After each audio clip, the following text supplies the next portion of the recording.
Por instinto el hombre ha practicado su defensa cuando no tiene otro elemento a mano con sus propios puños. Es por ello que el origen que el pugilato, modernamente conocido como boxeo, es muy difícil de precisar. Se pierde en el origen mismo del ser humano. El competir convirtiendo una actividad propia de subsistencia o defensa en un juego, en práctica lúdica o religiosa, marca el nacimiento de la mayoría de los deportes. Homero narra en la Ilíada un combate entre Epeo, llamado el Divino, y Eurídalo, en donde describe el primer knockout en la historia del relato o periodismo deportivo. En la antigua Grecia el pugilato era muy popular. Se practicaba en todos los gimnasios. Los púgiles se protegían las manos con tiras o badanas de cuero para evitar las roturas de sus dedos. Luego, estas badanas fueron sustituidas por mitones rematados con discos de plomo o cobre, estos sí, destinados a los contrarios, los que convirtieron los encuentros en muy crueles y sangrientos. El pugilato fue incluido oficialmente en la 23ª Olimpiada, año 668 a.C. Su primer vencedor fue Onomasto de Esmirna. Los romanos fueron continuadores de esta tradición. Durante la época romana ya se comenzaron a utilizar verdaderos guantes de boxeo o algo muy parecido, llamados cestus. Esto fue en el siglo IV a.C. Los romanos fueron muy aficionados al pugilato, aunque nunca llegaron a practicarlo con la perfección de los helenos. Pero además lo convirtieron en un espectáculo salvaje que solo practicaban sus esclavos y los prisioneros convertidos en gladiadores. En los enormes circos romanos se reunían miles y miles de espectadores para presenciar los encuentros de pugilato. Los romanos introdujeron el pugilato en todos los países de su imperio, donde adquirió tremenda popularidad y difusión.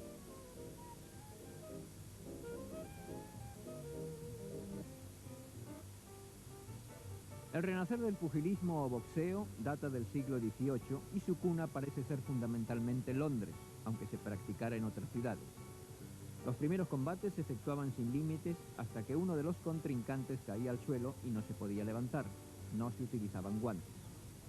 En 1719 surge el primer boxeador con inteligencia que, además de las naturales condiciones para la pelea, comenzó a practicar ciertas tácticas y movimientos, además de los de golpear encarnizadamente y recibir todo sin otro elemento que el guante físico.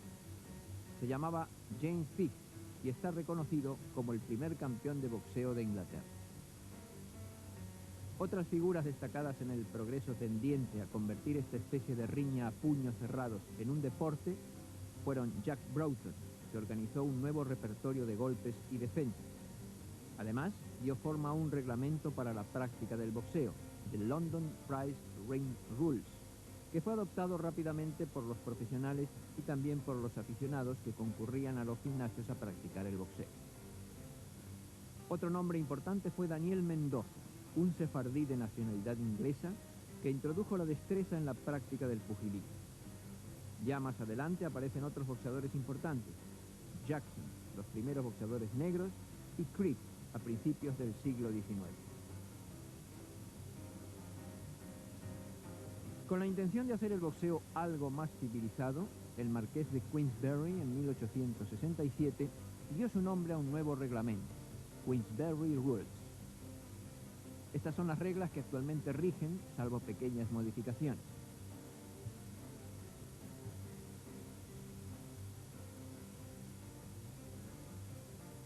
El boxeo fue introducido en los Estados Unidos por los marineros británicos. Y el magnífico Sullivan, norteamericano, fue el último campeón de puños desnudos.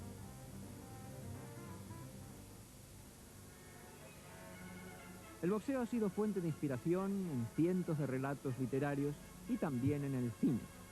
Uno de sus pioneros a este nivel fue Charles Chaplin, aunque de forma humorística.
Si bien el boxeo profesional es materia de constante polémica por lo brutal y a veces despiadado de su práctica, muy distinto es el boxeo olímpico.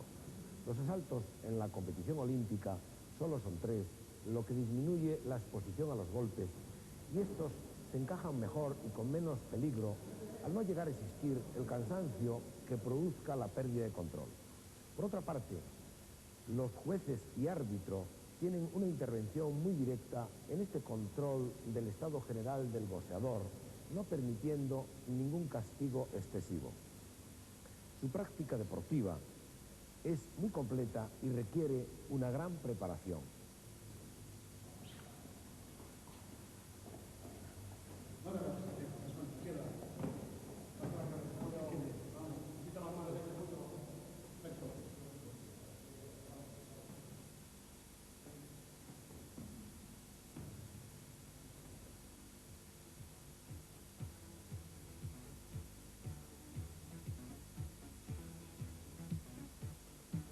Los encuentros tienen lugar sobre un cuadrilátero rodeado por 3 cuerdas. El suelo debe ser de lona, bajo el cual se coloca un entresuelo de fieltro o goma. Las dimensiones máximas son de 6 metros por 6.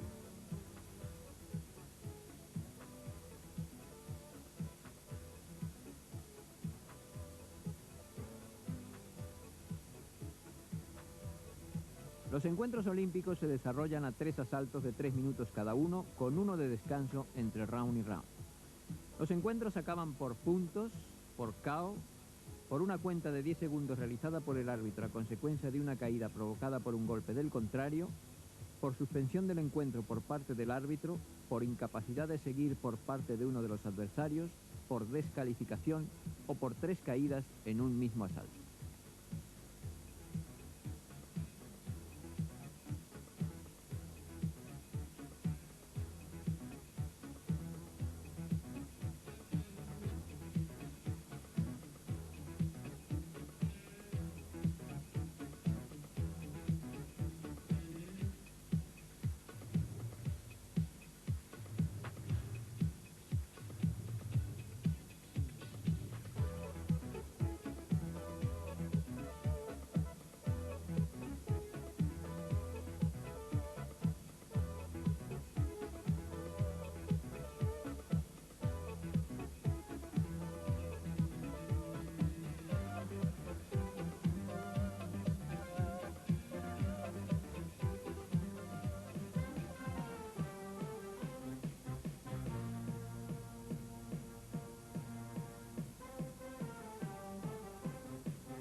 El árbitro tiene la responsabilidad de controlar el combate sobre el ring.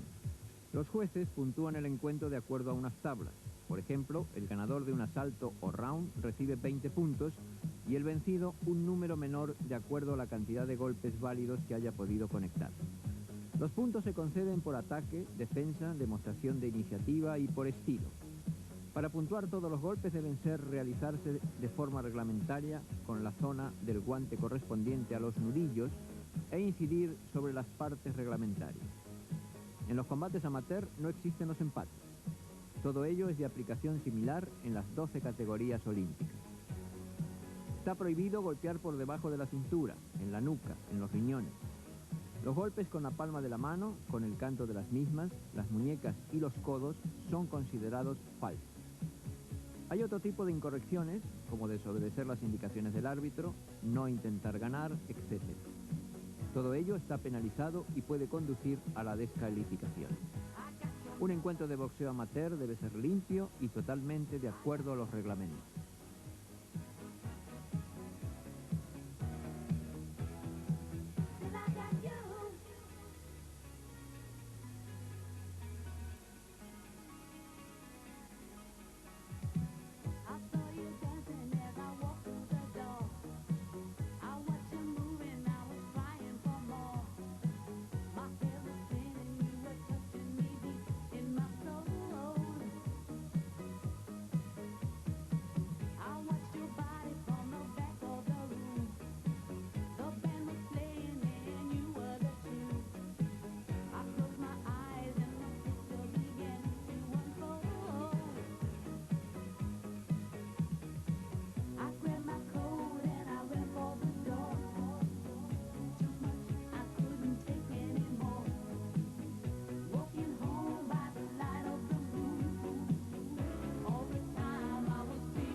Bueno, este es el equipo del boxeador. Zapatillas ligeras, calcetines, pantalón corto, no sobrepase la rodilla, camiseta también ligera y liviana, guantes de 8 onzas, el protector bucal para los labios y dentadura. Y luego también lo que solíamos usar en los entrenamientos, hacemos lo mismo que hacemos en la pelea, pero con casco protector para evitar cortes y... Esto lo que hace que evita golpes y las quemaduras de los roces de los guantes. Y la coquilla es lo que llevamos dentro del pantalón en el combate, también lo usamos en los entrenamientos para protegernos de los golpes bajos.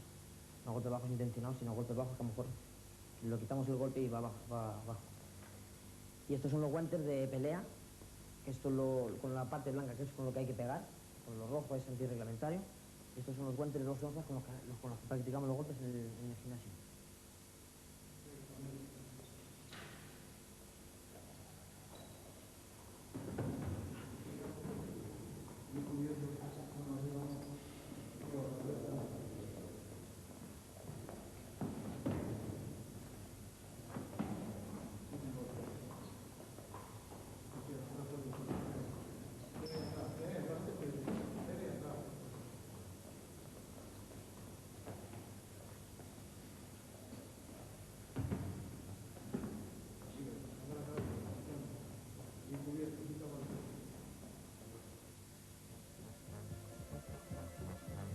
El vendaje es obligatorio para evitar las lesiones de las manos en los púgiles y además deben permitir golpear bien y con eficacia.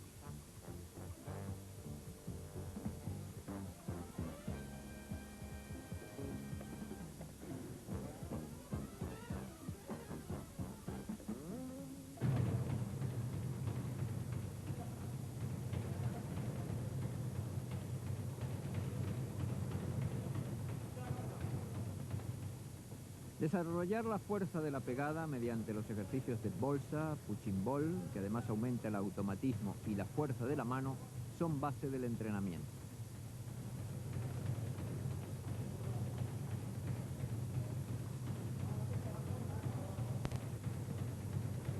Otro elemento indispensable es el juego de piernas. Poseer una resistencia y un dominio de las piernas hacen al boxeador un elemento siempre en movimiento, no estático, que puede cumplir con sus reflejos para el esquive o el ataque. Por ello, el salto a la comba o el footing de larga duración son elementos importantes de la preparación.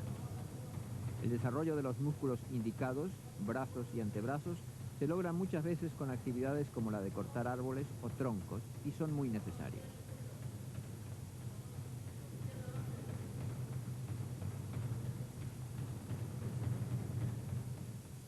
Los ejercicios de estilo frente al espejo permiten la autocorrección de defectos de guardia, colocación, etc.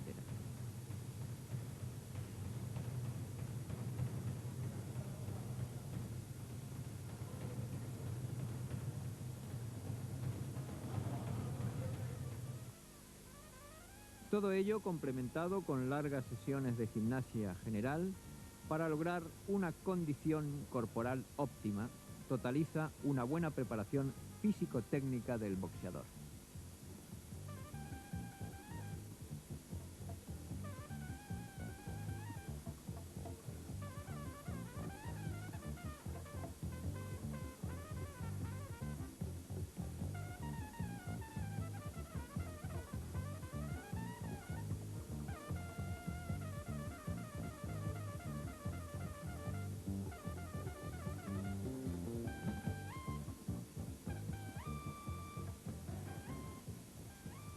En cuanto al perfeccionamiento técnico, las continuas sesiones con sparring, insistiendo una vez y otra en un tipo de combinación de golpes y juegos de piernas, son fundamentales.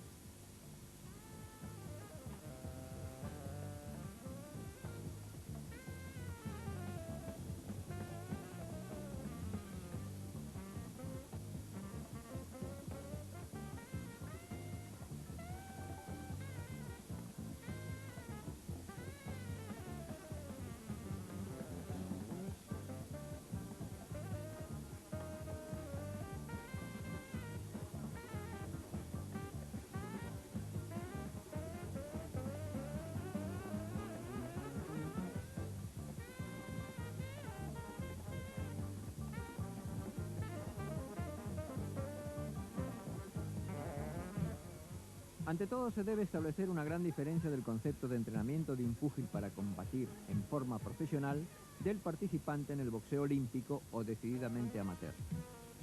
Para la actividad profesional se busca desarrollar las aptitudes que hacen al espectáculo y despiertan el interés del público, agresividad, fiereza u otras, que buscar una armonía total del boxeador. Por ello, el boxeo olímpico tiene en cuenta otros factores como determinantes para el perfil del boxeador y su preparación. Por supuesto, es la agresividad, es decir, el natural impulso a repeler o iniciar una pelea que cada hombre lleva dentro por constituir o un instinto según algunas escuelas o un rasgo cultural adquirido en otras. Otro elemento muy buscado es la velocidad de gestos y las reacciones inmediatas, base de un buen boxeador. Para ello es necesaria una buena coordinación neuromuscular. Otro elemento es la resistencia física, porque el boxeo es un gran esfuerzo continuado de todos los elementos de la anatomía humana.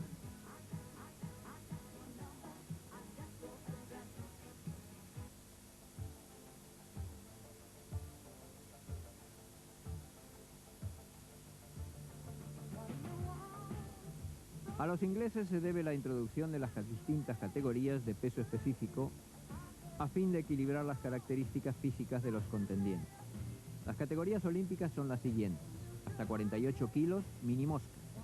La siguiente categoría, mosca, hasta 51 kilos.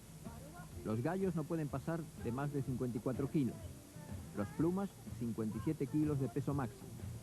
Los ligeros no sobrepasan reglamentariamente los 60 kilos. Los welters ligeros, 63 kilos 500 gramos. Los welter, 67 kilos. 71 kilogramos es el peso máximo para los medio ligeros. El peso llamado medio es de un máximo de 75 kilos. En cuanto a los semipesados, es de 81 kilos. Los pesados de 91 kilos y los superpesados no tienen límite. Las categorías olímpicas son 12.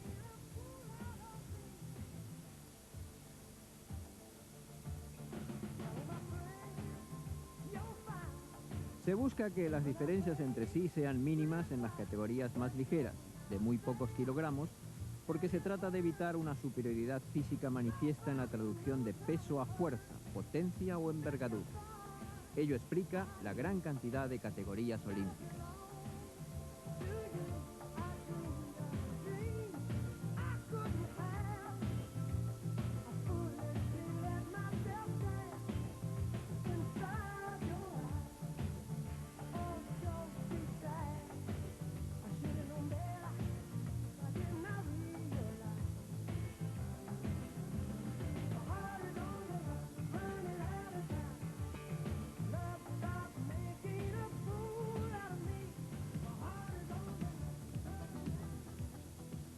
Existe una larga lista de púgiles que han sido famosos en el campo olímpico, si bien ganando medallas o participando en las Olimpiadas, y que posteriormente fueron grandes figuras del profesionalismo. Vamos a recordar algunos de ellos. Frankie Genaro fue oro en peso mosca en Amberes 1920 y luego campeón del mundo de la categoría. Fidel Labarba también fue oro para los Estados Unidos en la misma categoría y campeón del mundo en 1927. Pascual Pérez de Argentina fue oro en el peso mosca en Londres 1948 y posteriormente campeón del mundo de profesionales en 1952. Fernando Azzori de Italia fue oro en Tokio en 1964 en peso mosca y luego campeón de Europa.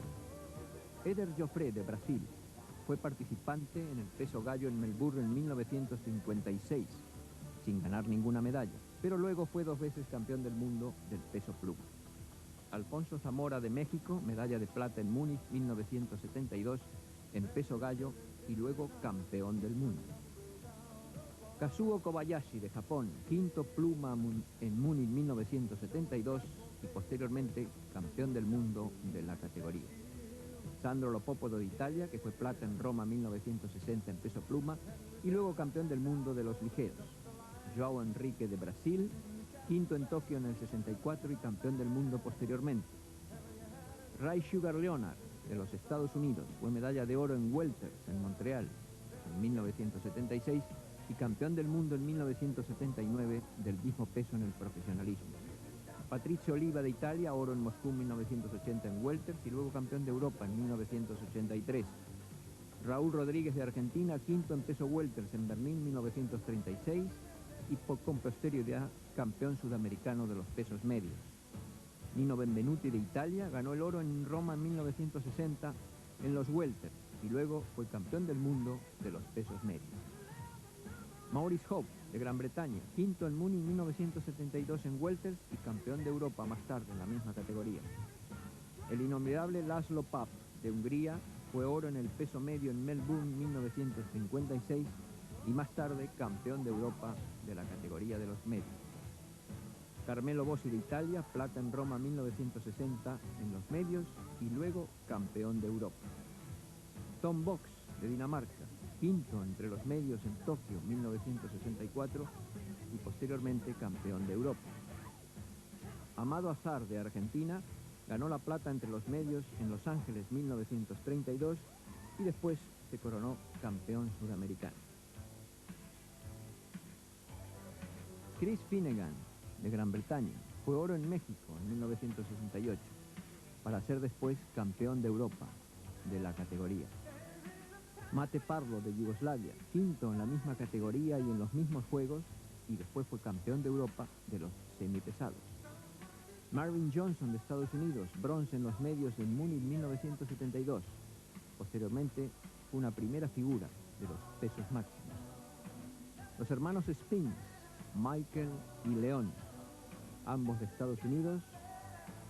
Uno fue oro de los pesos medios en Montreal 1976 y luego campeón del mundo.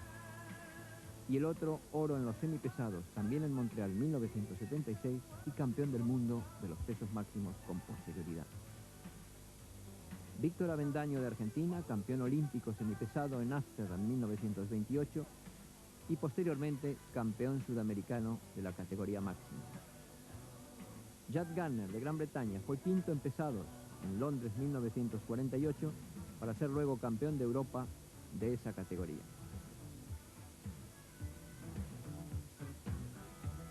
Joe Frazier ganó para los Estados Unidos el oro en Tokio 1964.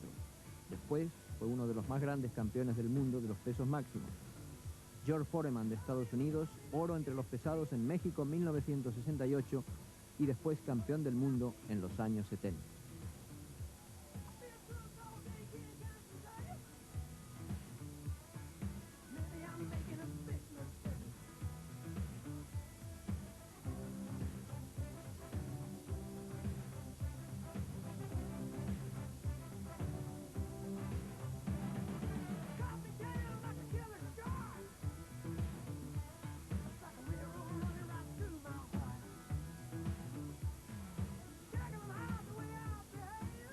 Mientras vemos imágenes de la Olimpiada de Montreal 1976 en el combate entre Fujiyama y Dunn, hay que recordar que el pugilismo amateur, el pugilismo olímpico, sigue dando grandes figuras al profesionalismo en todo su frente.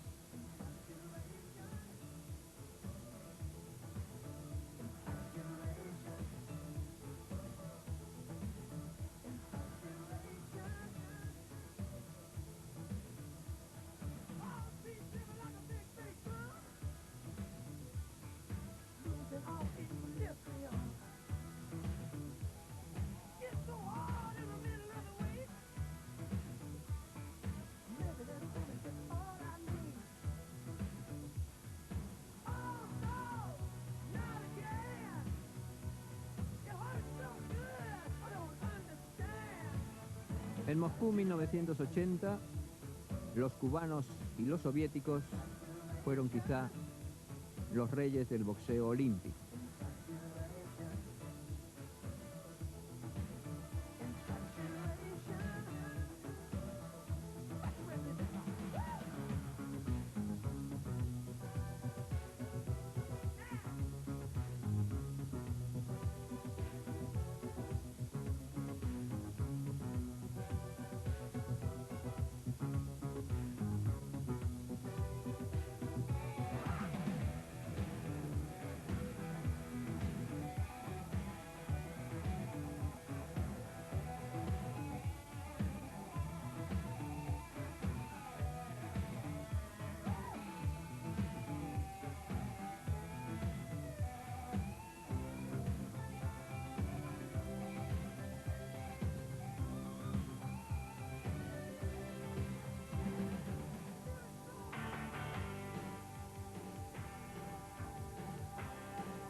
En Moscú 1980, el cubano Gómez frente al soviético Sachenko fue otra de las grandes figuras que aportó el país cuya escuela ha marcado toda una época dentro del pugilismo mundial. Posiblemente todos los representantes cubanos, desde Múnich hasta nuestros días, de haber participado en el profesionalismo, hubieran sido campeones del mundo.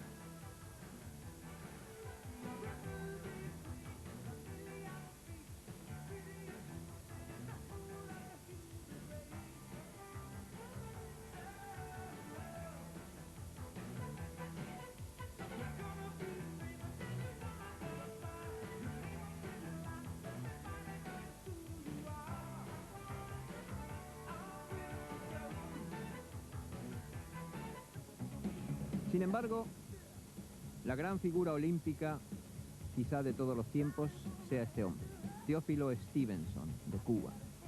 El único boxeador en la historia que ha ganado 3 medallas de oro consecutivas en otras tantas ediciones de los Juegos Olímpicos. Múnich 1972, Montreal 1976, Moscú 1980. Las 3 en el peso máximo. Aquí le tenemos camino de lograr su primera medalla de oro en Múnich 1972, aunque en el combate final no tuvo rival, ya que el rumano Alex no se presentó por lesión. Sin embargo, Teófilo Stevenson había acabado con todos sus rivales, como en este caso el representante norteamericano.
Los puños del cubano Teófilo Stevenson siguieron causando estragos en sus rivales.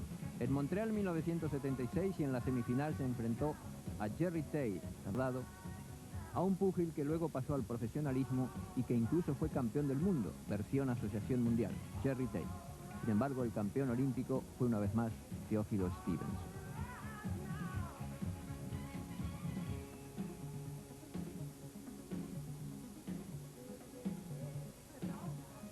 Y su última medalla de oro, Moscú 1980, en la final frente al soviético Piotr Zaev. Quizá no un brillante combate, pero al final otro triunfo, el tercero consecutivo de Teófilo Stevenson, el más grande boxeador olímpico quizá de todas las épocas. Seguramente esta escena no podrá repetirse. Teófilo Stevenson no estará en Los Ángeles 1984. Pero habló para nuestro programa.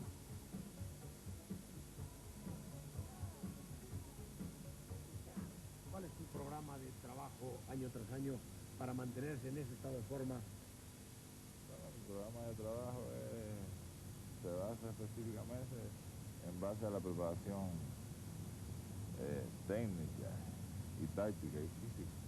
En general, me baso en eso. Un boxeador de tu nivel habrá tenido muchas ofertas para pasarse al profesionalismo.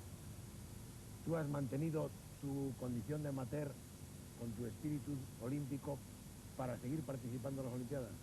Para seguir participando siempre he pensado lo mismo acerca del boxeo profesional y sé cuál es el verdadero deporte, por eso me mantengo ahí en el boxeo amateur. Has despreciado el dinero, porque claro, con tu categoría hubiese sido unos contratos fabulosos. Sí, yo no sé, es cierto, pero el dinero no es todo en la vida. Hay muchos boxeadores profesionales que ganan mucho dinero y cuando vienen a ver no saben en qué invertirlo porque no se han superado culturalmente, no saben cómo manejar ese dinero y los pierden y después al final terminan trastornados, no coordinan bien sus ideas.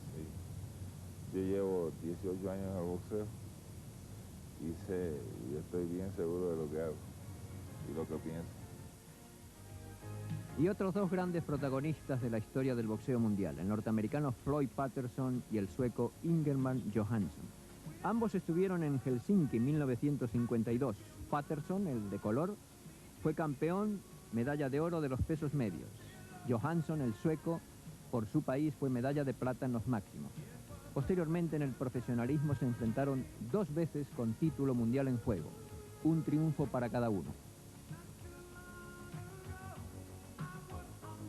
Aquí ganó Floyd Patterson recuperando el título y siendo el boxeador peso pesado más joven de la historia en recuperar el título de los máximos.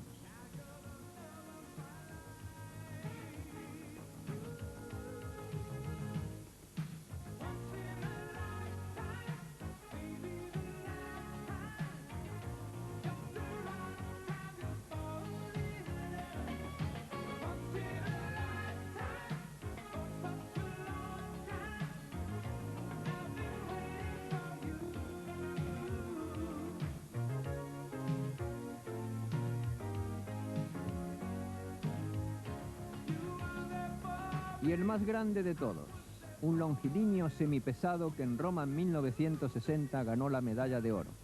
Se llamaba entonces Cassius Clay. Posteriormente se le conoció como Muhammad Ali y fue el auténtico rey del peso máximo y de la historia del boxeo de todos los tiempos. Aquí en pleno profesionalismo, en plena carrera ascendente frente al canadiense George Chuvalo, Cassius Clay fue grande entre los grandes. Ellos fueron los que hicieron noble y grande este deporte, cuya verdadera esencia está en la disputa de unos Juegos Olímpicos.